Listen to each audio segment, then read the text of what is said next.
অন্তর্বর্তী সরকার এদেশের জনগণের চাওয়া পাওয়া, তাদের অকুণ্ঠ সমর্থন, তাদের ভালোবাসা, তাদের সেই অনুভূতির প্রতি অন্তর্বর্তী সরকার ছুরিকাঘাত করেছে, কুঠারাঘাত করেছে।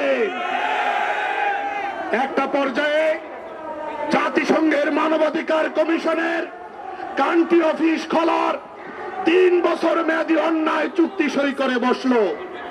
আমরা রাজপথে নেমে আসলাম।